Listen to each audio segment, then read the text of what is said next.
What's up everyone? Welcome back to the channel. This is Shivam Dwivedi and you are watching Economics Easy है। दोस्तों आज की class में हम जो चैप्टर करेंगे दैट इज इंफ्रास्ट्रक्चर और विश्वास मानो 20 मिनट के अंदर ये चैप्टर पूरा कंप्लीट करा दूंगा और आपकी होने वाली एक सुपर रिवीजन। और इसी रिविजनरी सीरीज के अंदर मैं आपको बताऊंगा इस चैप्टर से कौन कौन से इंपॉर्टेंट क्वेश्चन हैं जो आपके एग्जाम के लिए हो जाते हैं बहुत ही ज्यादा इंपॉर्टेंट। तो वीडियो हो जाती है आप सभी लोग के लिए इंपॉर्टेंट, तो वीडियो को टिल एंड तक देखना। तो चलिए दोस्तों शुरू करते हैं।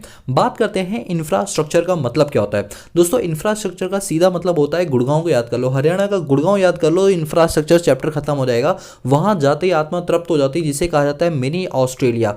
वहां पे ऐसी भाई साहब बिल्डिंगें बनी हुई है ना, और इतनी अच्छी नीट एंड क्लीन रोड है। वहां पे किसी भी चीज की आपको जरूरत पड़े आपको हर चीज अवेलेबल है। मेट्रो की बात करें वहां पर आपकी येलो लाइन मेट्रो स्टेशन है और इवन आपका रैपिड मेट्रो स्टेशन है। स्कूल्स की बात करें वहां पे अच्छे अच्छे स्कूल्स हैं। हॉस्पिटल्स की बात करें मेदांता हॉस्पिटल भाई साहब बहुत ही उम्दा क्वालिटी का। बड़ी बड़ी मल्टीनेशनल कंपनी की बात करें, गूगल हो गया, इंफोसिस हो गया, विप्रो हो गया, सारी की सारी मल्टीनेशनल कंपनी वहां पर अवेलेबल है। वहां के क्राउड के बारे में बात करें, वहां के कैफेज के बारे में बात करें, वहां की इलेक्ट्रिसिटी के बारे में बात करें, टेक्नोलॉजी, हर चीज़ वहां पर आपको अवेलेबल होगी इन द जो भी इतना जितना बड़े लेवल पे वो गुड़गांव है। दोस्तों हर चीज अवेलेबल है। Gurgaon is the best example for the infrastructure. जी हाँ दोस्तों, अब आप ध्यान से सुनो इंफ्रास्ट्रक्चर का मतलब क्या होता है। सोचो आप कहीं एक प्लॉट खरीदने के लिए जा रहे हो, तो जब भी आप कहीं पे प्लॉट या कोई बिल्डिंग खरीदते हो तो क्या देखोगे भाई, उस जगह पर उस गली में क्या गलियां चौड़ी हैं, क्या हम कार वगैरह पार्क कर सकते हैं, क्या वहां पे पानी के पीने की सुविधा है, क्या वहां पर पानी की पाइपलाइन है, क्या वहां पर सीवर की पाइपलाइन है, क्या वहां पर सीवेज सिस्टम वगैरह प्रॉपर है या नहीं है, सैनिटेशन फैसिलिटी प्रॉपर है या नहीं है, वहाँ पर गैस की पाइपलाइन है या नहीं है, वहाँ से मेट्रो स्टेशन कितना दूर है, मेन रोड कितना दूर है, हॉस्पिटल कितना दूर है, स्कूल्स कितने दूर है, हर चीज़ नोटिस करते हो तब जाके आप एक मकान लेते हो कहीं पे। दोस्तों यही सारी चीज़ें जो आप बुनियादी चीज़ें ढूंढते हैं एक मकान को खरीदते टाइम, उन सभी चीज़ों को जोड़ दो तो वो कहलाता है इंफ्रास्ट्रक्चर। जी हाँ दोस्तों, इससे बेहतर और एग्जाम्पल मैं आपको नहीं दे सकता हूँ। यही सबसे बेहतर एग्जाम्पल है कि जब भी आप कोई प्लॉट खरीदने के लिए जाओ तो आप जिन जिन बातों का ध्यान रखते हो वो सारी की सारी चीजें कहलाती है इंफ्रास्ट्रक्चर।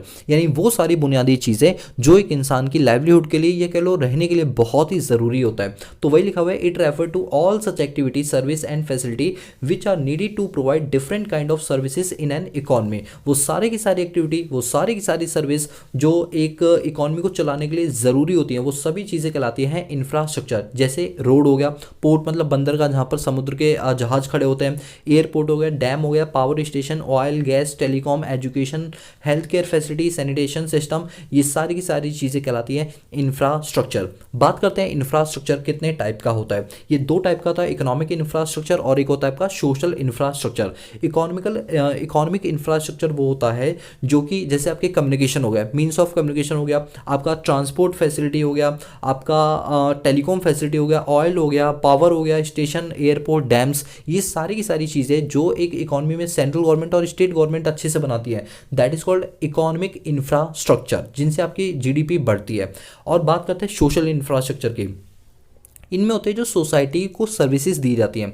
जैसे मान लो मेरे घर के आसपास हॉस्पिटल्स हैं, एयरपोर्ट है, बड़े बड़े स्कूल्स हैं, बहुत सारे फ्लैट्स हैं, ये सारी इंफ्रास्ट्रक्चर चीज़ें कहलाती हैं सोशल इंफ्रास्ट्रक्चर। आप पढ़ो एक बार इनको। टाइप्स ऑफ इंफ्रास्ट्रक्चर में पढ़ते हैं इकोनॉमिक इंफ्रास्ट्रक्चर। तो लिखा हुआ है, it is associated with energy, transport and communication. It is based on production of goods and services. ये किस पर बेस्ड होती है? गुड्स एंड सर्विसेज की प्रोडक्शन पर बेस्ड होती है।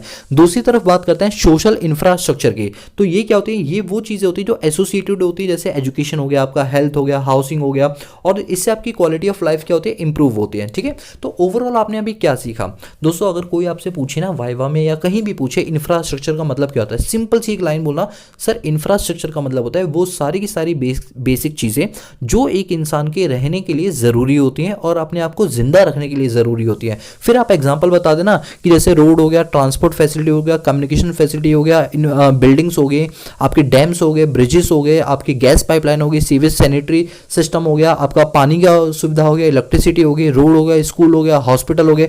These all the things is called infrastructure. मतलब जो चीज बोलो ना बिल्कुल प्रैक्टिकल होकर बोलो। इकोनॉमिक्स बिल्कुल भी बुकिश नहीं है, पूरी की पूरी चीज प्रैक्टिकल है। ठीक है, चलिए अब जैसे हम बात करते हैं अपने पास पंजाब, हरियाणा, यूपी और हिमाचल प्रदेश की। दोस्तों ये मैंने गूगल से निकाला है डेटा। ये लोग क्या है ना, एग्रीकल्चर और हॉर्टिकल्चर में बहुत ज़्यादा फेमस है। बात करते हैं महाराष्ट्र और गुजरात की, यहाँ पर इंडस्ट्रियल डेवलपमेंट बहुत पाया जाता है।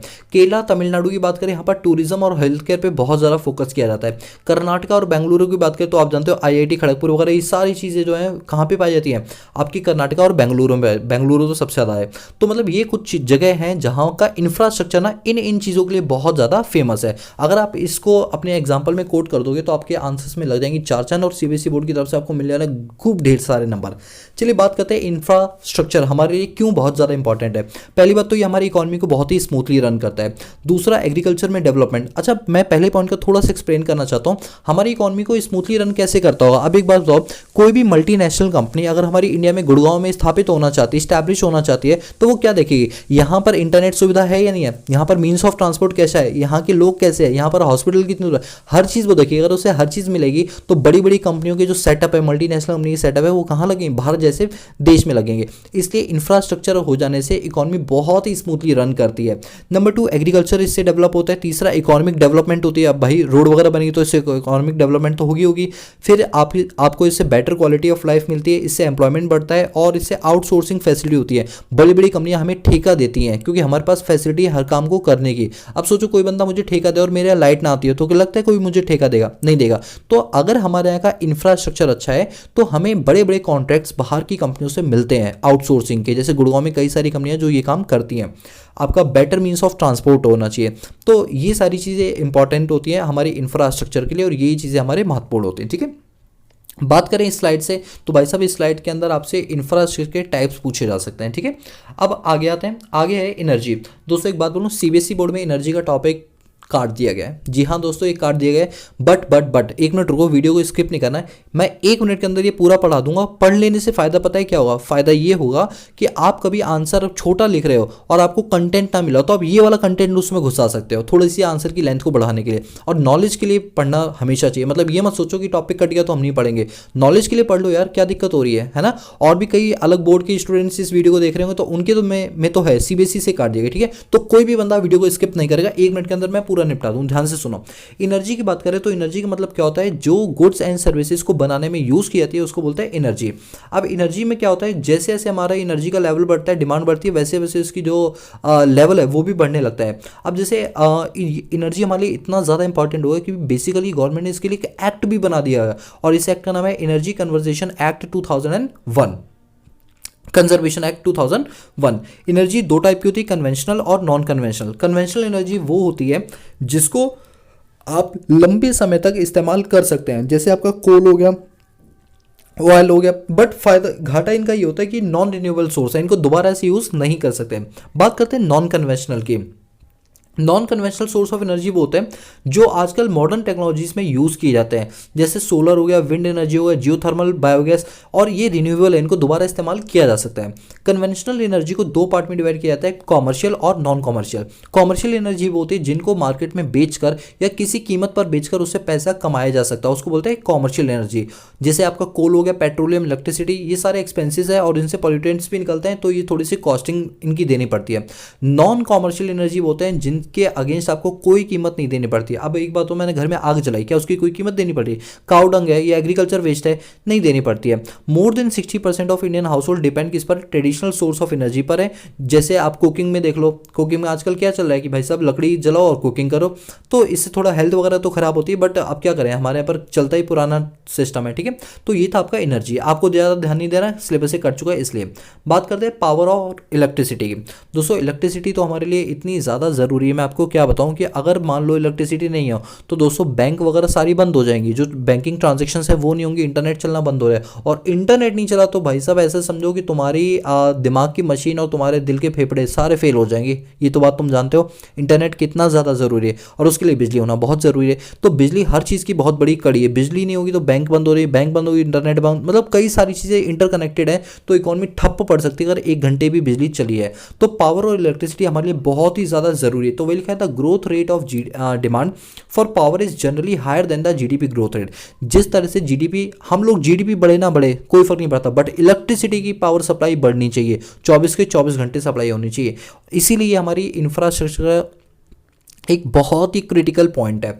चलो पढ़ते हैं क्या क्या सोर्स हैं, किनसे हम पावर जनरेट कर सकते हैं। सबसे पहले है हमारा थर्मल पावर। थर्मल पावर में क्या करते हैं कि हम कोल हो गया, ऑयल हो गया, नेचुरल रिसोर्सेज, इनसे पावर को जनरेट करते हैं, इनसे इलेक्ट्रिसिटी बनाते हैं और इस पूरे प्लांट को नाम दिया जाता है थर्मल पावर प्लांट। और 67% बिजली हमारी इसी से बनती है। नंबर 2 है hydro electric power. Hydro electric power में क्या होता है कि पानी को ना झरनों से बड़े ऊंचाइयों से नीचे गिराया जाता है। जब वो नीचे गिरते हैं तो उसके नीचे एक मशीन होती है जिस मशीन से विंग्स घूमते हैं और विंग्स घूमते हैं उससे इलेक्ट्रिसिटी बनती है। इसको बोलते हैं हाइड्रो इलेक्ट्रिक पावर प्लांट। इस तरीके से भी हमारे यहाँ पर बिजली बनाई जाती है। जिन जगहों पर झरने वगैरह ज़्यादा पाए जाते हैं पहाड़ी इलाकों में, उस जगह पर ये हाइड्रो इलेक्ट्रिक पावर प्लांट लगाए जाते हैं। नंबर 3 न्यूक्लियर और एटॉमिक एनर्जी। दोस्तों क्या होता है कि दो केमिकल को रिएक्शन करवा के एक नई पावर बनाई जाती है जिसको बोलते हैं न्यूक्लियर एटॉमिक पावर एनर्जी। इससे क्या होता है जैसे यूरेनियम, थेरेनियम, प्लेटिनम हो गए, इनको आपस में एक रिएक्ट करवा के एक नई केमिकल बना के इलेक्ट्रिसिटी बनाई जाती है। जैसे आपके यहाँ पर आप देखते हो जो बिजली कह रहा हूँ, जो सेल होता है मोबाइल के, वो सेल क्या होता है उनके अंदर केमिकल होता है, वो रिएक्ट करते हैं जिनसे एक इलेक्ट्रिसिटी जनरेट होती है। इसके अलावा न्यू एंड रिन्यूएबल एनर्जी। तो ये हमारे 4 सोर्स हैं जिनसे हम पावर को क्या करते हैं, जनरेट करते हैं। अब बात करते हैं हमारे यहाँ पर पावर को लेकर क्या क्या चैलेंजेस है। मतलब आप एक बात सोचो, देखो मैं तो दिल्ली ऐसे शहर में रहता हूँ, यहाँ तो 24 घंटे लाइट आती है, लेकिन मैं जानता हूँ यूपी, बिहार, झारखंड ऐसे कई जगह हैं। मैं ये नहीं कि पूरा यूपी पूरा झारखंड नहीं, उनके अंदर कई ऐसे रूरल एरियाज़ हैं जहाँ पर बिजली सिर्फ 1 घंटे 2 घंटे के लिए आती है। और कुछ जगह तो ऐसी जहाँ बिजली आती ही नहीं है, हफ्ते में 1-2 बार आ जाती है मुँह दिखाने के लिए बस। क्यों यार इतना बड़ा चैलेंज क्यों है भाई हमारी इलेक्ट्रिसिटी? क्या इलेक्ट्रिसिटी इतनी बड़ी चीज़ है कि शहरों में 24 घंटे दे सकते हो और गांव में तुम 24 घंटे 2 दिन में भी नहीं दे सकते? मतलब ये बहुत बड़ा चैलेंज है। तो अब हम यही पढ़ेंगे कि आखिर पावर सेक्टर इतना बड़ा चैलेंज क्यों है, आखिर क्यों नहीं वो बिजली दे पा रहे ढंग से। Number 1 इनएडिक्वेट electricity generation. जितनी पर्याप्त मात्रा में हमें बिजली की ज़रूरत है हम उतनी बना ही नहीं पाते। अब कह लो हमारे पास इक्विपमेंट नहीं है, हमारे पास सोर्स नहीं है, या गवर्नमेंट फंड नहीं देती, वो एक अलग मुद्दा है, लेकिन हमारे पास जितनी ज़रूरत है उतनी बिजली हम सप्लाई या कह लो बना ही नहीं पाते। सप्लाई तो आप करेंगे जब बनाएंगे। Number 2 under utilization of installed capacity.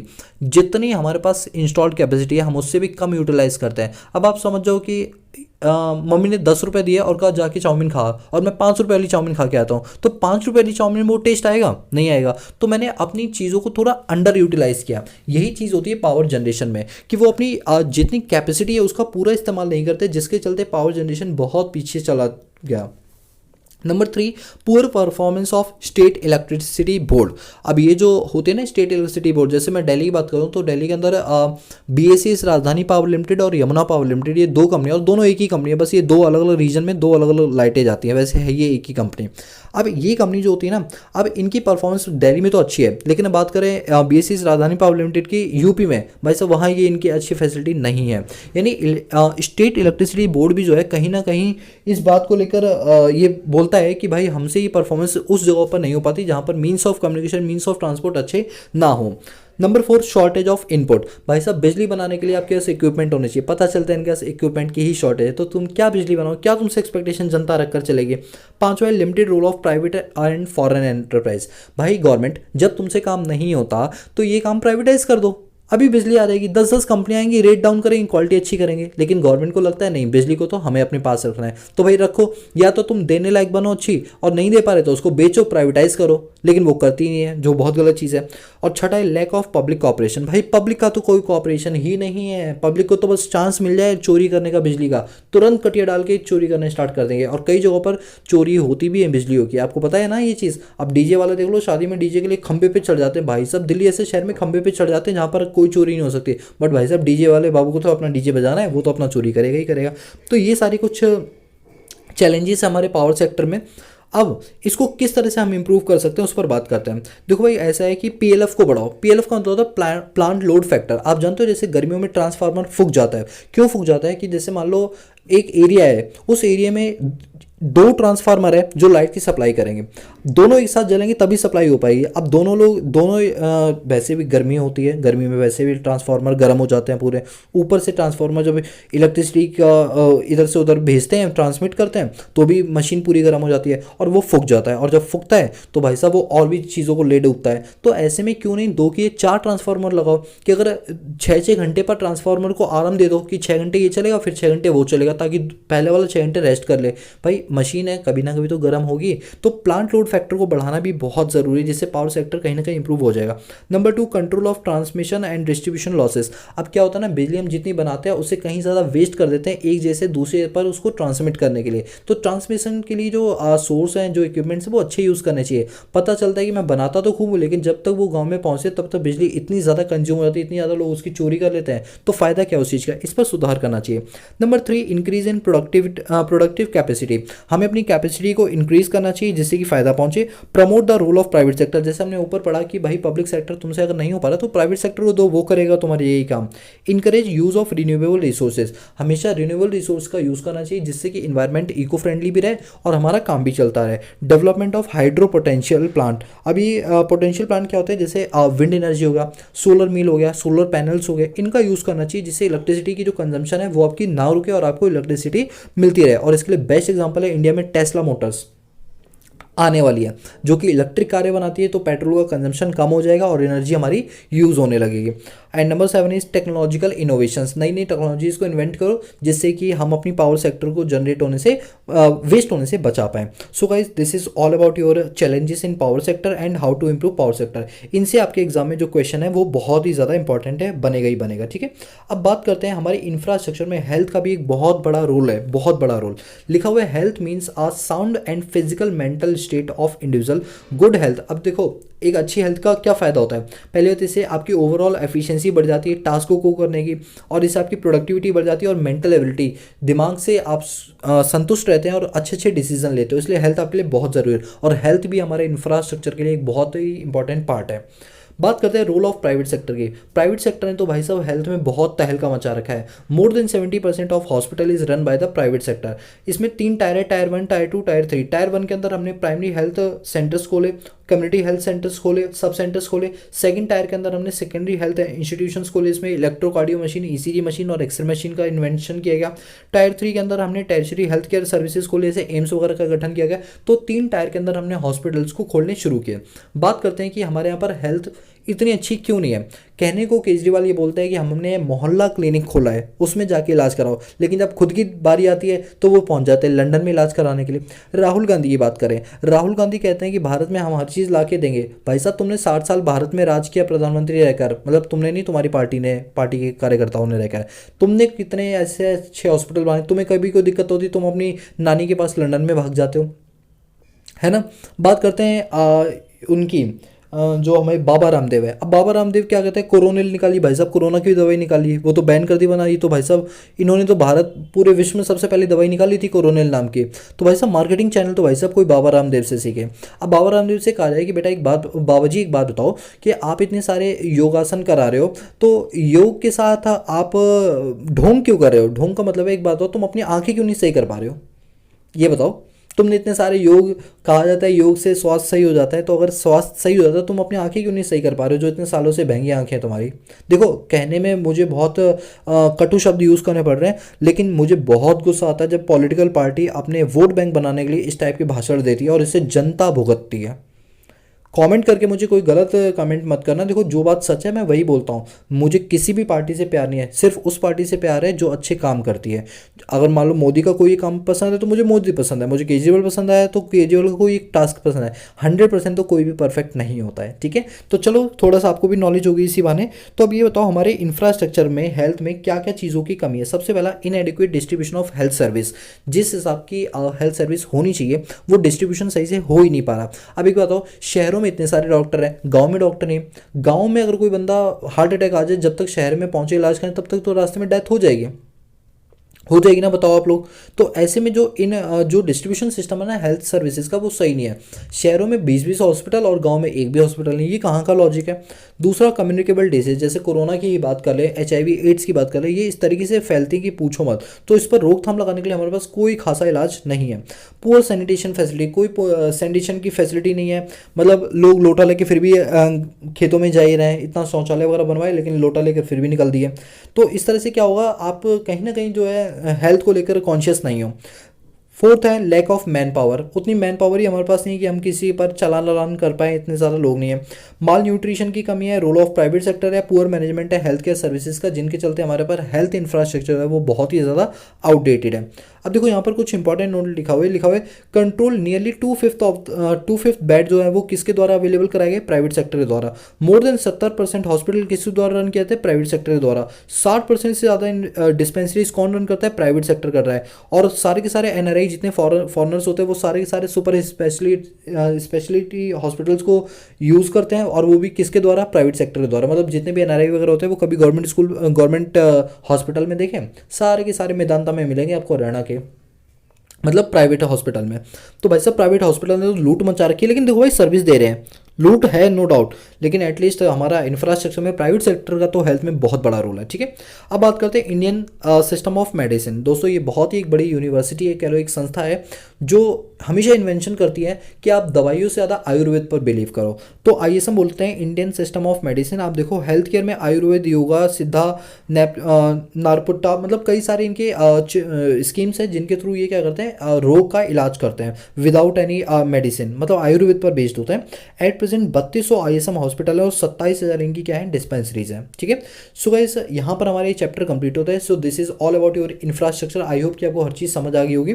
और दोस्तों जिस तरह से हम आपको इकोनॉमिक्स पढ़ा रहे हैं, ठीक इसी तरह हम अकाउंटेंसी भी पढ़ाते हैं, और खास तौर पे 12th क्लास वालों के लिए बैच है। और ये हमारी पूरी की पूरी क्लासेस आपको हमारी मोबाइल एप्लीकेशन पर मिल जाएंगी, जिसमें हम अपनी पूरी कंप्लीट अकाउंटेंसी डालते हैं। अनलिमिटेड व्यूज़ हैं, कितने भी व्यूज़ आप देख सकते हो, बैक टू बैक क्लासेस होती हैं। और जब भी आपको डाउट होता है तो आपके लिए ग्रुप भी बनाया हो जिसमें आप हमसे डाउट पूछ सकते हैं। और ये सारी चीज़ आपको मिलेंगी हमारी मोबाइल एप्लीकेशन जिसका नाम है इकोनॉमिक्स ईजी है। तो जल्दी से गूगल प्ले स्टोर से आप ये इकोनॉमिक्स ईजी नाम का जो ऐप है ये डाउनलोड कर लीजिए। और ये देख लिया हमने तीनों की तीनों बुक कवर कर रखी है, उसमें पार्टनरशिप हो गया, कंपनी अकाउंट हो गया, या एनालिसिस और फाइनेंशियल स्टेटमेंट होगा। 100% सिलेबस के साथ हमने पूरे अकाउंट्स के सिलेबस को उस पर अपलोड किया है। So guys that's all about this video lecture series. If you like the video, give a big thumbs up and subscribe the channel and press the bell icon so that you notify all the time when I post new video on this YouTube channel. So guys आज के लिए इतना ही, मिलते हैं next class में। आज के लिए पीस आउट।